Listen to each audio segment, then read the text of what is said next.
नारांतक का वध। नारांतक को विनायक देव की आज्ञा से राजभवन में ही बंदी अवस्था में रखा गया था। उसके साथ सम्मान का व्यवहार किया गया तथा भोजन शयन आदि की भी ठीक व्यवस्था रखी गई। लोगों ने कहा कि इस दुष्ट को तड़पा तड़पा कर भूखा मार देना चाहिए, क्योंकि अत्याचारी को दंड दिया ही जाना चाहिए। विनायक ने कहा, इस प्रकार शत्रु का वध करना कायरता होगी। हमारा कर्तव्य है कि बंदी अवस्था में भी उसे कोई कष्ट ना होने दे। इस प्रकार विनायक की आज्ञा का पालन किया गया। नारांतक समझ गया कि वह बालक कोई ईश्वर भक्त तो है ही, जिसने दिव्य सेना उत्पन्न कर सारी दैत्य सेना का भक्षण करा दिया। यदि यह चाहे तो कुछ भी कर सकता है, परंतु मुझे इसके साथ युद्ध तो करना ही चाहिए। यदि इसके हाथ से मारा गया तो मोक्ष मिलेगा, और अगर यह मुझसे हार गया तो फिर मैं समस्त मनुष्य लोक का स्वामी बन जाऊंगा। उसने विनायक से मिलने की इच्छा प्रकट की और उसके पास पहुंच गया। उन्हें देखते ही दैत्यराज बोला, बालक, तूने तो बड़ा जादू दिखाया, किंतु तू जानता नहीं कि हम दैत्यगढ़ स्वभाव से ही छली होते हैं। अकेले मेरे से ही सारा ब्रह्मांड कांपता है। मेरे इशारे से वायु चलती है, वर्षा होती है और काल की गति नियंत्रण में रहती है। सूर्य चंद्रमा भी मेरी ही आज्ञा से गति करते हैं। तब तू मेरा क्या अनिष्ट कर सकता है? विनायक बोले, अब भी तेरा अभिमान नष्ट नहीं हुआ। अरे मूर्ख, तू अपनी सेना को नष्ट होती हुई स्वयं देख चुका है, फिर भी तेरे नेत्र नहीं खुले। उस समय तेरा पराक्रम कहाँ था जब तू पकड़कर यहाँ लाया गया था? नारांतक ने कहा, मेरे पराक्रम को चुनौती देता है मूर्ख, मैं अभी तुझे नष्ट किए देता हूँ। यह कहकर वह तुरंत उठा और विनायक पर झपट पड़ा। तभी काशी नरेश ने उसे ललकारा, निर्लज्ज, अभी भी तेरा अहंकार मरा नहीं। रस्सी जल गई लेकिन बल नहीं गया। अरे मूर्ख, तू व्यर्थ ही अपने प्राण क्यों खोना चाहता है? नारांतक क्रोधित होकर बोला, अरे कायर, इस बालक की आड़ में वीर बनना चाहता है, परंतु तेरे जैसे नरों को मारने में समर्थ होने के कारण ही मेरा नाम नारांतक हुआ।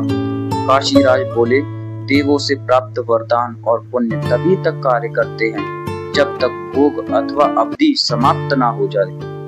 तेरे जीवन की अवधि और पुण्य दोनों ही समाप्त हो चुके हैं, क्योंकि तू साक्षात भगवान विनायक के प्रति अपशब्दों का प्रयोग करता हुआ उनसे व्यर्थ ही शत्रुता मोल ले रहा है। बस इतना सुनते ही दैत्यराज क्रोधित होकर काशीराज का धनुष छीना और उसके दो टुकड़े करके फेंक दिए। फिर उन्हें धक्का देकर उनकी छाती पर चढ़ बैठा और मारने का प्रयत्न करने लगा। विनायक ने काशीराज की इस प्रकार दुर्दशा देखी तो नारांतक के विशाल मस्तक पर परशु प्रहार किया, जिससे वह दैत्य कुछ समय के लिए मूर्छित हो गया, लेकिन चेतना लौटने पर उठकर भीषण युद्ध करने लगा। उसने दौड़कर बड़े बड़े वृक्ष उखाड़कर विनायक पर फेंके, पर यह देखकर उसे बड़ा आश्चर्य हुआ कि उसके द्वारा फेंके जाने वाले सभी वृक्ष विनायक के परशु की धार का स्पर्श पाते ही चूर चूर हो जाते थे।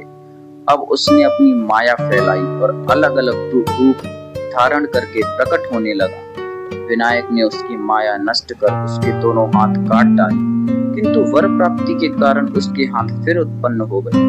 अब विनायक ने उसका मस्तक काट दिया, पर वह भी नया उत्पन्न हो गया। इस प्रकार विनायक उसके साथ और मस्तक बार बार कटने पर भी नए उत्पन्न हो जाते। इस प्रकार वह दैत्य किसी भी प्रकार वश में नहीं आ रहा था। यह देखकर विनायक देव ने तीखे बाणों की मार से उसके दोनों पांव काट दिए। वे पांव तुरंत ही आकाश मार्ग से उड़ते हुए स्वर्ग में देवांतक के समीप आ गिरे। इधर उसके पांव भी नए निकल आए। उन्होंने उसका मस्तक फिर काटा, जो कि उनके पिता रुद्रदेव के सम्मुख जाकर गिरा। दैत्यराज को नए मस्तक की फिर प्राप्ति हो गई। यह देखकर विनायक देव ने सोचा कि अब इसे अन्य उपाय में वश में करना होगा। उन्होंने तुरंत ही मोहनास्त्र का प्रयोग किया, जिससे दैत्यराज इतना मोहित हो गया कि उसे दिन रात्रि का भी ध्यान नहीं रहा। वह यह भी नहीं समझ पा रहा था कि मैं जिस बालक से युद्ध कर रहा हूँ वह स्त्री है या पुरुष है, मानव है या पशु है। तभी उसे ध्यान आया, जब भगवान शंकर ने वरदान प्रदान किया था तब अंत में यह भी कहा था कि तेरी मृत्यु तभी होगी जब मति भ्रम उत्पन्न हो जाएगी। उसने सोचा, तो क्या यह मेरा मरण काल है? असल में वह उसका मरण काल ही था। भगवान विनायक ने विराट रूप धारण कर लिया और नारायंतक को हाथों में उठाकर फूल के समान मसल डाला। इस प्रकार नारायंतक का अस्थि पंजर बिखर गया और उसके प्राण पखेरु उड़ गए। ओम गणेशाय नमः।